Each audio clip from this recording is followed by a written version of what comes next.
Hi, friend. You're in the right place. This is the Beauty in Burnt Toast. Life gets a little messy, faith gets real, and hope shows up when we least expect it. Guests pull up a chair to share their stories, the good, the hard, and the how did that even happen moments. So grab your coffee, maybe some actual burnt toast, and settle in. This is the Beauty in Burnt Toast. Welcome back to the Beauty in Burnt Toast. We are back with part 3 of our series called Listening to Your Body, Deborah's story of breast implant illness. I hope you're still following along with us. Today in part 3, we talk about the actual breast implant illness. It's a heavy one. We're talking about the moment that she realized that her body was saying, hey, we need to talk. And she had to listen. We'll hear about fear, faith, and the tough decision to remove what was hurting her. This episode isn't about fear, it's about courage, trust, and sometimes choosing the hard path because it's the right one. So let's get back into it.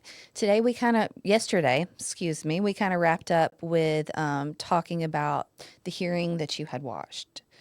So start with kind of what happened after that or what you had learned from that hearing.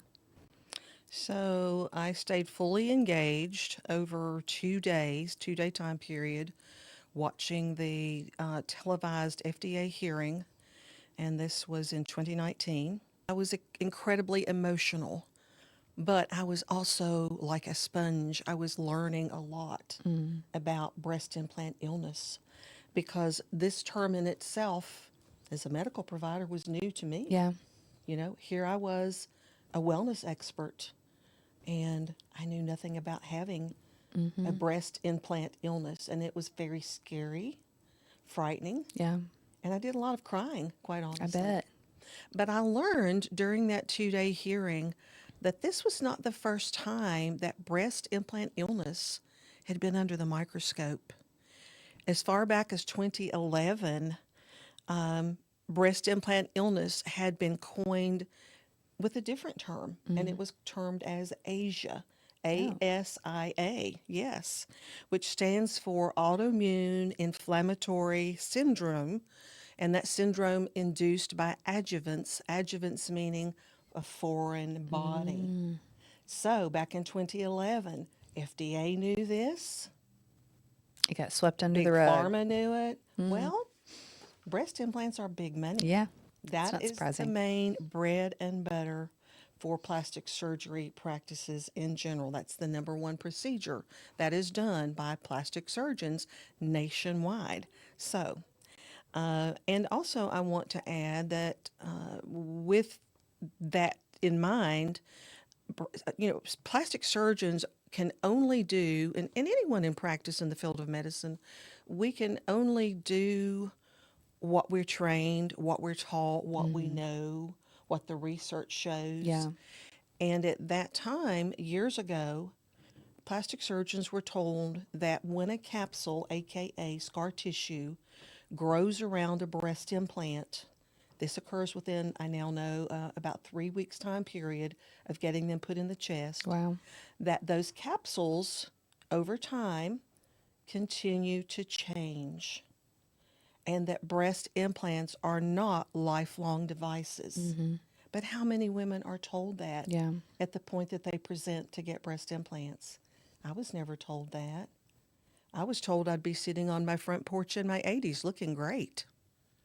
I was never told I'd have to go under the knife again or that Yeah. anything could happen. Mm-hmm. But the truth of the matter is that breast implants being a foreign object going into the body, they cause an ongoing inflammatory cascade, which is this autoimmune and inflammation that we're talking about. So it Mm-hmm. greatly impacts your autoimmune system, which is a domino effect that impacts everything else in your body. Yeah.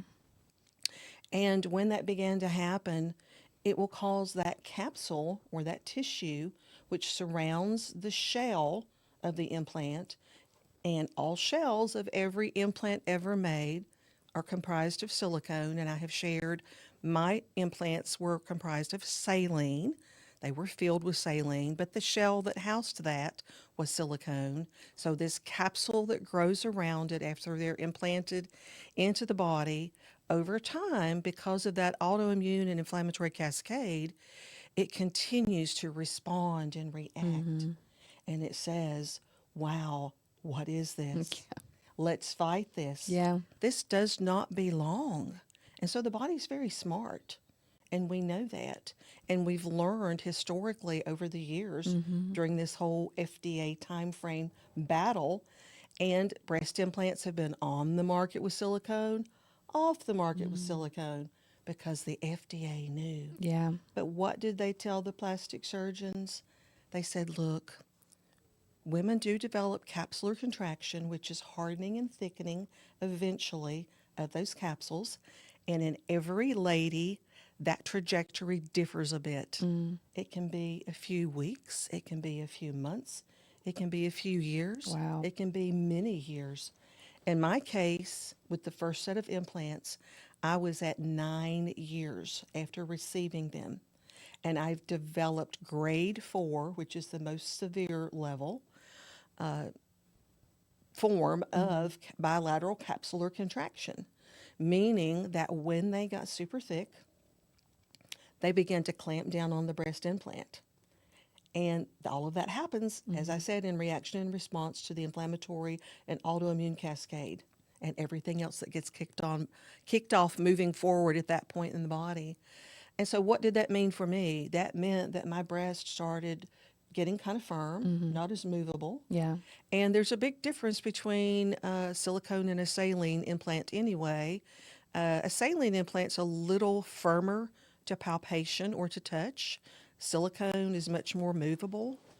And so I didn't think a lot about changes that I'd noticed, in the breast, just because the nature of the silicone being a more firm sort of implant anyway. When did you start noticing them to feel more firm? From the time that you get them, back in the day when those were inserted, and unfortunately mine went in through the underarm crease, which is totally a taboo practice today, because of proximity to the lungs and additional dangers affiliated and associated with that. But probably within a couple, 2 to 3 years after having them, I noticed that they weren't, as I'll call, pliable, where I could move and massage like I Yeah. hadn't been instructed to do, to keep them per se Yeah. softer. But when the bilateral contractions happened in the breast, and I went to see the surgeon who had inserted them, he basically told me, yes, you'll have to see someone to get these removed and replaced. He was actively retiring, and so I saw another surgeon, in Birmingham, Alabama, for that. And when he talked with me about it, he gave me a couple of options. I had a third child, and I breastfed that child while having breast implants. She was the one of three that I did that with. And so he asked a lot of questions about the size of my breast during the breastfeeding, thinking, how could he augment and change, do the right thing to give me the best aesthetic outcome. And so I trusted his judgment, and he made the decision that, I was either going to have to choose if I wanted to have visible scars and make a smaller implant go into the chest, or go slightly larger with an implant, not have any visible scars, and just live with having, slightly larger bosom. And so I was young. I obviously didn't really want to have a lot of scars on my chest. I think most women really don't. Yeah.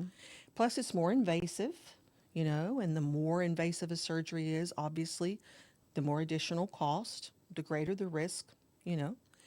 And so trusted his judgment, and he told me that he would insert, in replacing a 425 that had been in, he would put in another saline set, submuscular, meaning under the muscle, with a volume of 600. And he kind of calculated that based on the difference between my previous size and how much I was pumping from my breast in milliliters while breastfeeding. Wow. So that's how that calculation kind of came about. So that was the plan moving forward. And with learning about Asia and watching the hearing and learning about, wow, this has been around for a while. Mm-hmm. How could I be so stupid? I really beat myself up a lot. I did a lot of praying, I did a lot of introspection, and I was almost like, okay, God, I guess I just really deserve this, right? Because I should have known better. I Yeah. mean, granted, I was only a nurse at that time in my career, and I learned so much more after becoming a nurse practitioner. And at the point of seeing these FDA hearings, I was a nurse practitioner at that Mm-hmm. time. Wasn't when I first got implants, though. So I had implants for a total of almost 30 years in my life, Yeah. Well, and then you which is don't a long hear a time. lot of these stories. I Well, mean, people you don't talk about don't. this much. So how are you supposed to know that this was? Exactly. And what is the percentage of women that end up with breast implant illness? Do you know that number? I don't know an actual number that's been assigned. Have you And met a lot of women in your journey that deal with it? You said you're in a lot of groups, right? yes, when I found out more about breast implant illness in general, I began searching out social media Mm-hmm. groups. I had seen and listened to the experts testify. So I had connected, making notes, taking my phone out, making recordings of portions of this hearing. And, one of the individuals in that was a plastic surgeon who was world renowned. And she had stated that she had exclusively explanted and removed breast implants only and had done so for like 35 years. So she knew. Mm-hmm. So I knew this was, an excellent person to hang on to as a resource. Yeah. But, as I joined some of these social media groups, I was blown away because one that was formed by a Canadian lady by the name of Nicole, Mm-hmm. there were over 200,000 women in the group the day that I made the discovery. Wow. And again, that was another epiphany. And God was saying, Mm-hmm. see, I woke you for a reason. Yeah. I awakened you and said, look at that phone, look at your email. Yeah, it's like an underground society of women dealing with this issue, and it's not surface level. Like, Right. And from those groups, there were little mini private offshoot groups. And in those where we were private, women were sharing their yeah. photographs, telling their stories. Here's what happened to me. Here's what they pulled out of my body. Mm, Oh my gosh, here are my capsules. Here are my implants that ruptured. Women who had silicone, women who had saline, yeah. women who had deformities, women in their 20s and their 30s that had even lost their breast, tissue necrosis, people who had Oh my lost their nipples. goodness. Wow. It was just overwhelming. And so, part of me is thinking, okay, most importantly of all, yes, I want to live. I want to survive this Mm-hmm. because I was indeed very sick. But aesthetically, I want to feel whole. Yeah. I want to look like a woman. I want to be attractive to my Mm-hmm. husband. Those are very, very important things to a woman. And so, with seeing this hope and this glimmer of hope, I continued to do my research. And I researched Dr. Lou Jean Fing, who was in that hearing that I mentioned. And I began to find out a little bit more about what she was about and her background. And I literally looked at and studied hundreds of explant pictures Wow. that just she had done and began my own comparison study of doctors all across the United States. And there you can get on their sites or on their pages and look at their post-operative results of Mm-hmm. patients, which to me as a nurse practitioner and also having worked in surgery in my career, I have a pretty good eye for what should look right, what Yeah. shouldn't. And So you found hers to be I the I best. found hers. There was no Yeah. comparison. Just absolutely no comparison. And with learning these things that I did shortly after those hearings, more bizarre things began to happen to my body. And, just whenever you think when you're challenged with something in life and things are happening or things get difficult and you're a child of the King and you're trying to be positive and you're trying to say, okay, yes, Lord, I believe you and I hold on to that faith that my healing is mine, through Jesus' name, you're going to take care of me. Satan would get on that shoulder and he would say, yeah, see, you just thought you found a solution here to this problem, didn't you? Really? Go ahead, look up this doctor. There's a year waiting list. You're going to die before you can get in the Oh my door. goodness. So that's the way that he talks in our ear. Yeah. He's a defeatist, and Mm-hmm. that's his job. But we know as Christians, he's a liar. 100%. He doesn't stand a Yeah. chance. And so I said, not today, Satan, get behind me. And I continued with what I was doing. And as I did, my body began to become more profoundly attacked. I developed what is called mast cell, spelled M-A-S-T, mast cell activation syndrome, abbreviated MCAS for short. And basically, that is an immunological histamine type allergic response that your body develops when it's had enough. Mm-hmm. And my body had gone through so much being triggered in my immune system from implants, foreign bodies, fighting constantly, self versus non self. That's what it's all about. And I had a lot of non self inside of this body. Mm. And so bizarre things with mast cell activation occur. And any of you women who may be watching this who are enduring it yourself, this is one of the top questions in the past 7 years that I get asked by women. Yeah. This is probably one of the number one things that I have a lot of women to privately send me photographs regarding, and that is, oh my gosh, look at these hives. Wow. Look at these lesions. This cropped up. I'm itching. It's burning. It hurts. Oh, wait, it's gone. And so mysteriously, and especially on the anterior and or the posterior chest, these things would crop up. Drive you absolutely insane. It was torture. I tried everything. I tried topicals, eventually some prescription strength antihistamines, which that seemed to help. Mm-hmm. But I knew then in my heart, absolutely, God, you've opened the door and shown me my body's responding to this, and it's responding violently. A lot of people say, well, wait a minute, Deborah. How many years after you had those implants removed and replaced before things started to really exacerbate or get severely bad in that end point? And the answer to that is that trajectory was 17 years. Wow. 17 years. This is why a lot of women currently have a little bit of denial and they sort of say, well, mine are fine. I Mm. don't have any problem. And no, I don't have any brain fog. And I don't, everything's good. I just put it off and put it Put off it and put it off, off. put it off.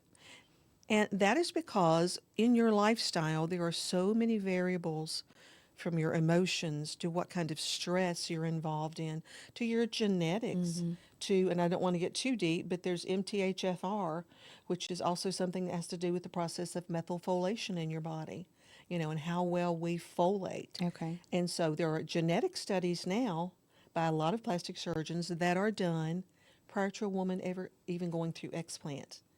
Should have been done before a woman ever got Mm. implants, but there's a lot of genetic connectivity as well Yeah. that makes us more highly predisposed. Look at those of us who were younger and we develop, hypo or low thyroid problems or Hashimoto's thyroiditis. A lot of these things can have also some genetic connectivity. Yeah. It's So, amazing how many women deal with all of these things. Just exactly. a lot of them silently, not even knowing what's And not going on. knowing. Mm-hmm. Yes. And it's incredibly sad.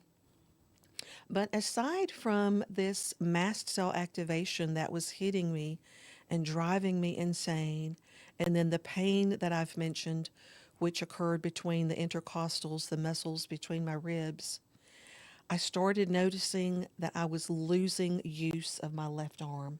Mm. And, because of the fact that I couldn't lie flat, I couldn't breathe, I'm sleeping in a recliner at most about 2 hours a night. I started thinking, is my body trying to have some kind of vascular problem going on here? I'm feeling like I'm behaving like a person who's had a TIA, a trans ischemic attack, or a mini stroke, you know. And sometimes you can see that with some, limited paralysis Mm. or mild impacting one side of the body. And I actually had to get my husband to help sometimes to feed my brassiere onto my arm, to help me take my arm and feed my arm into my clothing. Wow. And I thought, oh, no, this is not good. I'm too young for this. And I was 58 years of age, and my body behaving like I was 80 to 90, So how long you did know? you deal with that before you took action? Well, this was occurring in the months leading up to me being able to finally do something actively. As with all things in medicine, there's always a process. Mm. And part of the process that I also continued to learn as I got ready to do something about this, that I want to point out as well, that's very important, is that I realized with hearing in that hearing additionally the toxicity that I was carrying around, Mm-hmm. which made me feel a little better about knowing there's some neurological issues here, obviously, because nerves, obviously, possibly Yeah. vascular system prohibiting use of this arm. And in that hearing, I learned that there was a ton of heavy metals that are present in the shell of every breast implant that's ever been manufactured. And when women have their breast implants removed, thank heavens we have processes in place for toxicology and pathology testing so we can make sure that everything is okay. Mm-hmm. Meanwhile, while they're in your body does have symptoms in response to heavy metal toxicity. So, this is what was happening to Deborah. Mm. So, when the puzzle pieces started coming together, and I started understanding the background pathophysiology because as a nurse practitioner, I'm a root cause analyst. I have to know and understand and put the pieces together. Yeah. And not only was the Holy Spirit leading and guiding and directing and giving me that shove and saying, oh, here you go, wake up, here it is, process this. I needed the medical science behind it for my brain to understand so that I could articulate that to others, but most Mm-hmm. importantly, so that I could process that within my body, pray about it, and come up with a plan. That plan was that I made a phone call to the office of Dr. Fing. She's located in Cleveland, Ohio, and owns a beautiful clinic called Fing Clinic. And within her clinic, it is the most amazing facility I will say that I've ever been in. And yes, I've been in a lot of doctors' clinics, obviously, in my life. I've been in several plastic surgery clinics, but there's nothing like hers. Yeah. She has a very holistic approach. She's also trained in anti-aging and functional medicine. So we know the language. Yeah. We communicated together beautifully. And as I learned about her clinic, I learned that she had an on site FingFit cafe. Mm. She had chefs who prepare food that you can come in and Wow. purchase. It makes things easy so your spouse or friend or whomever is going with you when Yeah. you present to get your surgery, She's that totally prepared for the you entire are process. prepared. Yeah. It's organic. She prepares you ahead of time. Even before you get your surgical date, you turn in intake forms. She has a very fine-tuned team that meets as a group and they go over your full intake information, Mm-hmm. develop a plan, and then usually her CEO, Linda, makes the phone call and conducts what's called a phone triage with the patient to ascertain where you truly are, the severity of your symptoms, Mm-hmm. and how soon they really need to get you on the surgery schedule. Yeah. And obviously, individuals who have things such as silicone ruptures that have been confirmed by MRI testing, those take precedence Yeah. because we don't want silicone free floating around in someone's body. Mm-hmm. That requires an urgent, situation and pronto putting them on the surgery schedule. So when they heard your story, how long did it take for you to get in? Well, when they first talked to me, I will say that I was initially questioned as to what I was actively doing during the conversation by Linda, who is the Mm-hmm. CEO of the company. And I explained to her I was sitting in a recliner during our conversation.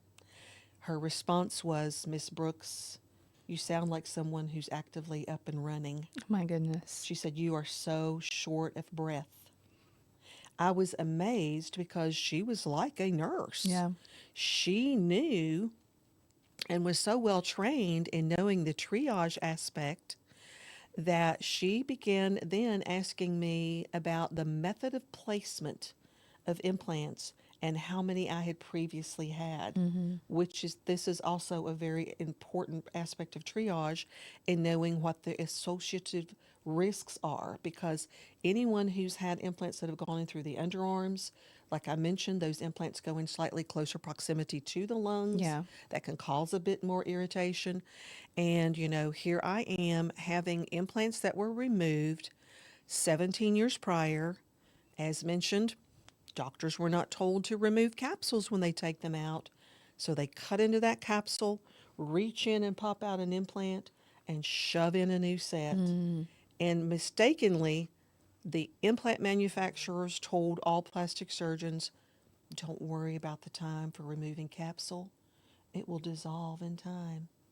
But if you think about it, common sense says if the body's intelligent enough to form a capsule to protect you, why would it turn around and then destroy it? Yeah. It's tissue that the body made.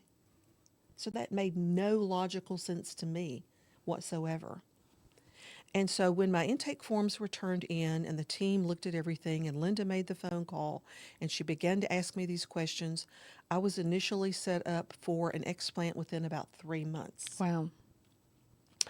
I was happy to get on the surgery schedule, but at the same time, I admit I was incredibly frightened Mm. because I didn't know what that might mean for me. And again, that little voice up here on the shoulder started yelling in the ear. See, I told you. Yeah, you just think you have this worked out. You just think you're going to do something for God. You just think that you're going to continue on this earth. And again, God said, kick him in the teeth, you know.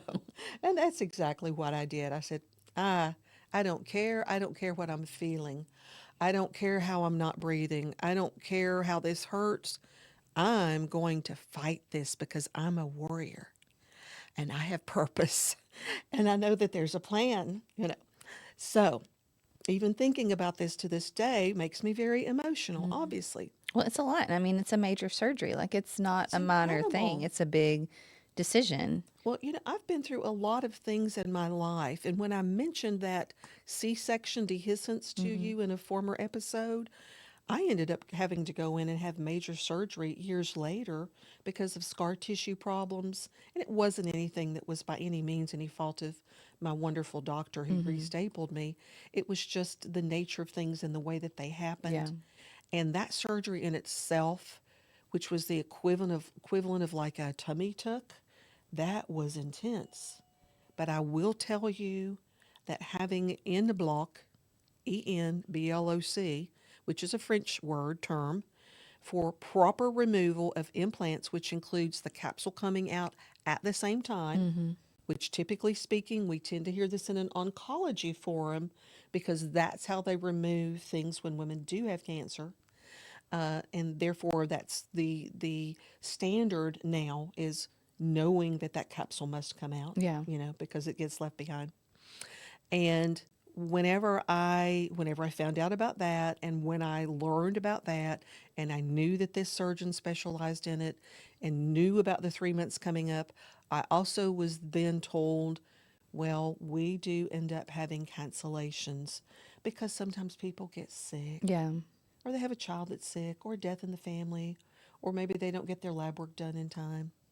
But they forwarded me all of my paperwork, gave me a beautiful list of things of what to do, what not to do. Be sure you're eating this. Don't eat that. These foods even thin the blood. Oh, So, wow. they wanted your body to be at the most optimal state when coming in for that surgery as possible. And ideally, if a woman has 3 months, that gives a good basis for a time frame for, keeping the body there. But I was an individual that was already eating organic. Mm-hmm. I already knew about the supplements, and in functional medicine, I was doing the right things, pretty much already, and knew what I would need to stop taking, and that sort of thing. But I got a phone call, and in that phone call, they had a cancellation and they wanted me there within 2 weeks. Wow. I was like, yes, God did answer that. And amazingly, God had even given me a dream that I held on to. And I saw Dr. Fing in the dream, and I thought I was sitting in consult with her and telling her my symptoms and telling her, Dr. Fing, I'm not sure why, but I feel real urgency that these need to come out. And she looked at me in her calm, beautiful, very soft voice in the dream, and she said, Deborah, if you're feeling these really need to come out soon, we're going to make that happen. And I woke up from that dream crying. And this was before I got the phone call that I'd be bumped up within a couple weeks. And I woke up crying thinking, oh, what trickery. It's going to take 3 months, but she seemed so viable in the Yeah. dream. It was so real. God, did you give me that dream? I pray that you did, Lord, that that's just an affirmation that you're telling me and trying to reassure me that it will be okay. And the day that I presented to Dr. Fing's office, all of her out of state patients come in one day prior to your surgery because she does a full consult and workup in her office. And I shared that story of that dream with her, Mm-hmm. and I broke down and cried. And you know what she did? She stopped the process of the consult, and she got up and wrapped her arms around me, and she cried with me. Yeah. You talk about compassion. Wow. How many surgeons do you know that truly love their patients? She loves what she does, Mm-hmm. obviously, That makes a very difference. driven, Yeah. but the compassion aspect is there. She included my husband on the consult, and we talked for 3 hours. Wow. So there's no rush, there's no hurry. And I knew the moment I walked in the door, I was in the right place. Her own exercise equipment is in the place. Hyperbaric oxygen chamber is there, which helps with healing Mm-hmm. after you've explanted. So everything was in place. I mean, it was a no brainer. So let's talk surgery now. What did that look like? How long does the surgery take? On average, most explant surgeries, to my knowledge, currently, with varying surgeons, including Dr. Fing, at a minimum, including the degree of invasiveness, whether or not extra capsules need to be removed or not, at a bare minimum, are average around 3 hours, between Mm-hmm. 3 to 4. Okay. My surgery lasted 6 hours.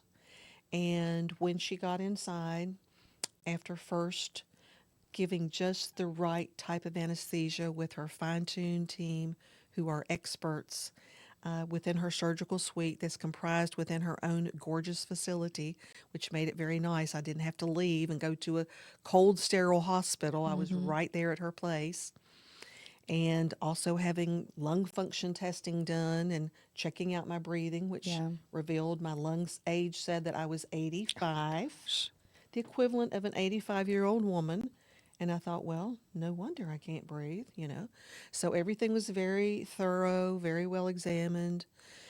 And during that surgery, like I said, the proper type of anesthesia is given so that when you awaken, you're not oversedated. Mm-hmm. You're not nauseated and vomiting all over the place. And she also does what's called a digital block, which blocks the perception of pain that actually even goes to the brain before she cuts to go inside and start doing surgery. Because post operatively, this gives you pain relief Mm-hmm. that lasts for many days. Mm. After having a very invasive surgery, with even muscle repair, a torn left pec muscle, which she Wow. discovered, which was part of the reason for my loss of use of that left arm. Well, so how did she cut? How did she go in for the surgery? Oh, she went in the inframammary crease, which means below Okay. the breast. Mm-hmm. And I'm very picky about noting things, and I'm an artist as well. I do artsy things. And so staying in the lines is real important for Mm-hmm. me. And women naturally have a crease Yeah. under each breast. And so I had looked at photographs of other surgeons, and I was seeing incision lines down on the abdomen Mm. and up on the breast, bottom of the breast tissue itself. And I thought, wait, there's somebody in a big hurry? I mean, just does not look good. Mm-hmm. And it's not that someone's going to be constantly studying your breast, but it's just a real obvious of, oh, well, I've had some kind of breast surgery, and it's a reminder, you Yeah. know? And so she went in through the inframammary crease. Um, she removed the implants, removed the residual capsules, which was a very tedious process, but she has a record and a track record of 100% removing every bit of capsule effectively from women's bodies. And I don't know of any other plastic surgeons that even can say that. Yeah. So, and that has to do with being microvascular plastic surgeon, not a basic plastic surgeon. I did go locally in Huntsville, Alabama, where I lived at the time, and consulted with plastic surgeons there about Explant. And they told me, we can't take out your capsule. We can't remove these implants with capsule. We'll create a pneumothorax, which means they would puncture my lungs. Oh. Very high risk. Yeah. So that takes time. Time equals money in the plastic surgery industry. Mm. So, how many doctors are going to, you know, uphold that Hippocratic oath of do no harm? Yeah. Let's take our time. Let's do this right versus let's get that girl in there and cut that open, pop that out, and pop these in. Hey, we can do that in an hour. Mm-hmm. How many cases can you see in a day? They do the math. They do the math. Yeah. So, just absolutely insane. Immediately after awakening from that 6 hour procedure, I was met by the most wonderful, beautiful face ever. And that was the face of Dr. Fing sitting at my bedside in recovery. Wow. I was as lucid as I am right now, alert, awake, talkative, calm, lying totally flat, and I could breathe. Mm. That's the first thing I noticed. And she smiled and looked at me and she said, "How are you breathing now?" I said, "Oh gosh, I can breathe." I mean, it was like someone handing you a brand new newborn baby. You're just Yeah. ecstatic and wow, it was just incredible. And so I could breathe. And she looked at me and she said, "Would you like to see what your breasts look like?" I said, That's "Yes." what I was going to ask you next is what the weight was of what she took out. Oh, wow, that's a great question. She told me that during this time frame being at my bedside, and that's one of the first things she said too before showing me the pictures. She said, I weighed those and put them on the scale, and you didn't have 600 milliliter implants. I said, really? I said, what was in me? That's what he told me. Yeah. I never saw them. They don't say, hey, here's the box. Look, this is what we're going to stick in. Yeah. But he did show me the Mentor catalog of a high profile saline implant. And he said, this is the size I'm going to get ordered. And I'm like, okay, you're the pro. So Yeah. I trust you, doc. You know, wrong words to say. And for augmentation of breast implants, let me clarify that. You never say, I trust you, doc, because it's just not safe. We know that. It's not ever safe, period. But at any rate, when she put those on the scale, she told me that they weighed in at around 800 milliliters each.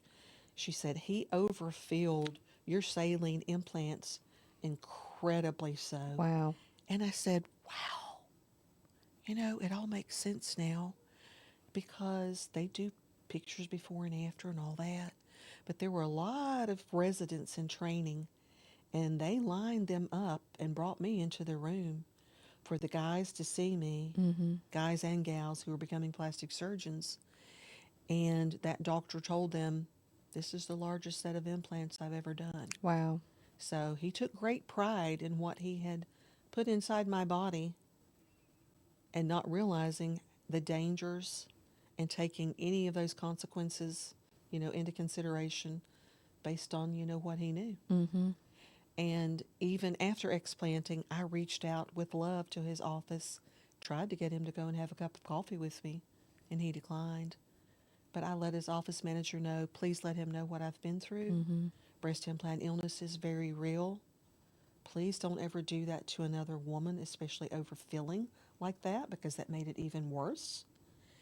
And like I said, he had no interest in communicating with me. Yeah. I'm sure he was concerned I would try to involve him in litigation, which was not my purpose. Mm-hmm. I made that decision to do what I did. Yeah. You just want people to have the wisdom to be able to make decisions that are Exactly. best for them. Yeah. Exactly. So, Dr. Fings asked me, would you like to see what they look like? And she let me know that in the operating room, she has the staff to elevate while you're still sedated the head of that OR table Mm-hmm. so that to gravity, she can get a photograph of you with seeing how those breasts, literally hang, how they Mm-hmm. look. Now, she did tell me that in most instances, women don't really need, except in some occasions, rare occasions, don't really need what's termed as a mastopexy, which means a lift, Mm-hmm. um, because there are things that she can do internally to naturally kind of help with this magic that she does with Mm-hmm. internal suturing and whatnot to help give the breast a little bit of an internal like lift. And I had noticed with another person who had implants that I learned they were size of mine later on with comparing pictures. And this young lady was, I don't even remember what state or maybe even country she was with, but she had posted within one of the groups. And after her explant, she looked very prunish. Okay. Everything was shriveled in. Uh, She was 10, 15 years younger than me. mm-hmm. And it wasn't skin turgor. She had beautiful skin. It was just the fact that all of those measures, all of that time, all of that meticulous detail that Fing only knows and does, Mm-hmm. and I've seen no one else that has that look immediately that I saw in my photograph. Um, and when she opened it up and showed it to me, and I looked at it, my first question was, "Is that me?" Because I was in shock. I mean, Mm-hmm. I knew it would be good. I trusted her. Yeah. But like I said, most importantly, I wanted to live. Mm-hmm. I wanted to breathe. I wanted to function. I wanted life to go on for me. And when she showed me that photograph, it way, way exceeded my expectations of anything. That's awesome. So, Did you say at one point that she would give you the option for a fat graft if you needed it to? Is that something that she does for some women, or is that not needed? sometimes it is. Okay. Everyone is different on the amount of actual breast tissue that they have, how much breast tissue they have before augmentation or getting breast implants put into the body. And I'll just say, in my case, in high school, I was just an average kind of size girl. I wasn't Mm-hmm. extremely busty or anything like that, but normal, just average size. You And ended up bustier than what you bargained for. oh, I ended up as a triple E. Oh my Can you gosh. believe No, triple E? that's I look back now at photographs of myself, and I'm surprised my daughters didn't want to hide under a rock because seriously, I mean yeah, it sounds painful. that's too much. Mm-hmm. I mean, it's bad enough that our society portrays women in the fashion that they do, but that they try to make a lustful connectivity for, ooh, look at that. And then Mm-hmm. the lust of the flesh kicks in and it makes it difficult for men because they're human. Yeah. They're testosterone driven. That's the hormone God, gave Mm-hmm. them, for all of these wonderful things that happen. But at any rate, I was just amazed that I just looked horrible, Yeah. there and in the presence of raising three daughters, and here I am looking like someone out of a magazine, in a bad way, Yeah. magazine, not in a nice magazine. Yeah.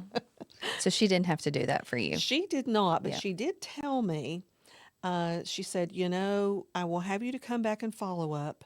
But she said, for anyone that does opt to get fat transfer, it's fat that's transferred from other areas of your body. Mm-hmm. She prefers, and her protocol is that at least 1 year after Okay. you've had them removed. She does not do it at the time of Okay. explant because, there's a lot of issues with hormones and fat and your body weight anyway when you Mm-hmm. go into explant, because obviously I had all that trouble even being able to lose any weight. Mm-hmm. So you don't want to pay for fat that you're going to lose, Yeah. so to speak. And so, matter of fact, I explanted August the 9th, 2019. The pandemic hit in March. Mm. So within just Good a timing. few, I barely made it under the wire. So within just a few months, here I am, and I'm thinking, fat transfer? Yeah. Yeah, in another 6 months, I look at myself, nothing's changed. Mm-hmm. I mean, the way that, and this was the marvel of it all, the way that I looked the moment that I saw that photograph is still the way I look today. Yeah. I mean, a lot of women, they say, okay, here's how I look coming out of surgery, and I'm going to fluff. Mm-hmm. And it's the big word that I hear. It's going to fluff, like a marshmallow. Yeah. And they do to a certain extent, but that's because of the techniques that aren't done during surgery that could be done, Mm-hmm. that are time consuming and require a lot of proficiency and expertise. And like I said, who has that? She does. She does. Mm-hmm. So I was very blessed. Very That's blessed. awesome. I'm Yeah. glad it was a good experience. Well, I want to save a little bit the next round for the next episode. Okay. Is there anything you would like to say if there's someone out there struggling with their health and they think that it might be implant related? What would you say to them? The number one thing that I would say is that because breast implant illness has become more well known in recent years, especially for a lot of people in Hollywood that have begun speaking out about it, um, there are still a lot of primary care doctors, that we may want to go and get answers and have tests done and find out and figure out. And I talk to these women all the time, Jay, that are, oh, my doctor can't figure out why.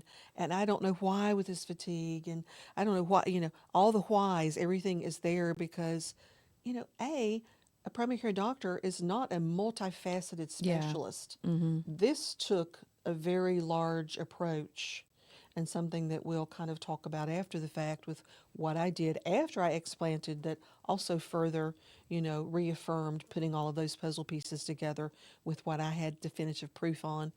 But the main thing is, be in tune with your body. Don't ever miss listening and hearing that voice. If that voice is telling you something is wrong, believe it. Mm-hmm. More people get in trouble ignoring their health Yeah. by not believing. So true. Get evaluated, send in intake information, empower yourself with knowledge. YouTube videos are all over YouTube with Dr. Fing's name on it, Mm-hmm. and she has a host of teaching and educational, informational things on there to tell people about the toxicity, what to know, what the associated risks are for people who have breast implants. So there's no reason not to start a process if you're having problems. Mm-hmm. And most importantly, reach out to someone who can mentor you, someone who's been through it personally. That can be one of your best resources. Knowledge is power, and you're not crazy. Absolutely. Hard decisions rarely come with a fast pass to easy street, but peace. That's the destination. In our final episode, Deborah walks us through recovery and the slow, messy, beautiful work of healing. So stick around. Bye, guys.